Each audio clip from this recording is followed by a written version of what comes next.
अगर तो आपको पोको X3 Pro जो कि डेड हो चुका है और वो ऑन नहीं हो रहा, तो यहाँ पे मैं आपको बताऊंगा किस तरह से आप अपने पोको X3 Pro के जो कि डेड हो चुका है आप उसको फिक्स कर सकते हैं। तो बिल्कुल आसान तरीका है। यहाँ पे सिर्फ मैं आपको दो तरीके बताऊँगा, दो मेथड हैं सिर्फ जिनके साथ आप अपने पोको X3 Pro को जो फिक्स कर सकते हैं। तो इन दो तरीक़ों को फॉलो करने से आपका मोबाइल इंशाल्लाह ठीक हो जाएगा। तो पहला तरीका क्या है, आपने करना क्या है, आप अपने पोको X3 Pro का जो पावर बटन है आपने उसको होल्ड करके रखना है 10 सेकंड्स के लिए। तो ये जैसा कि आप देख रहे हैं मेरे पास ये पोको X3 Pro है, ये अभी अगर डेड है तो आपने करना क्या है, अपने जो पावर बटन है आपने उसको 10 सेकंड्स के लिए दबाए रखना है। तो यहाँ पे अगर आपका मोबाइल ऑन हो जाता है 10 सेकंड दबाने से, तो इसका मतलब है कि आपका पोको X3 Pro का जो डेड इशू था वो आपका 10 सेकंड दबाने के लिए होल्ड करने से आपका मोबाइल जो है वो ठीक हो चुका है। लेकिन अगर आपका मोबाइल जो है ऐसे दबाने से आपका मोबाइल ठीक नहीं हुआ, ऑन नहीं हुआ, तो पावर को दबाने से भी अगर ऑन नहीं हुआ तो फिर आप नेक्स्ट स्टेप पे जाना है। तो नेक्स्ट स्टेप क्या है, आपने वीडियो को मेरी एंड तक लाजमी देखना है ताकि आपको समझ लग सके कि इसका जो दूसरा मेथड है वो क्या है।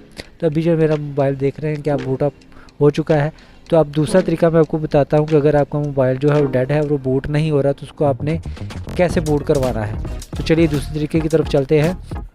तो दूसरा तरीका आपको मैं बता दूं, दूसरा तरीका यह है कि आपने अपने जो मोबाइल का चार्जर है आपने उसको ले लेना है और उसको आपने अपने मोबाइल के साथ अटैच कर देना है और पावर ऑन कर देनी है। यहाँ से आपने अपने जो डाटा केबल है आपने अपने मोबाइल में इसको लगा लेना है और इसको आपने 5 मिनट के लिए अपने मोबाइल को चार्ज करना है। और 5 मिनट चार्जिंग के बाद आपने करना क्या है, आप अपने जो मोबाइल के जो पावर बटन है आपने उसको कुछ देर के लिए दबाए रखना है। उतनी देर तक आपने होल्ड कर रखना है जब तक आपका मोबाइल जो है वाइब्रेट नहीं कर लेता। तो यहाँ पे मेरा मोबाइल अगर 5 मिनट अब चार्ज हो चुका है, तब मैं क्या करूँगा, इसके पावर बटन को, ये जो आपको नज़र आ रहा है, आपने पावर बटन को कुछ देर के लिए दबाए रखना है। तो यहाँ पे मैं दबा देता हूँ। तो जैसे ही आप इसको दबाएंगे तो कुछ सेकंड्स के बाद जो आपका मोबाइल है वो वाइब्रेट होकर आपको पोको का लोगो शो हो जाएगा। तो इससे क्या होगा, आपका जो डेड पोको X3 Pro है वो 100% फिक्स हो जाएगा।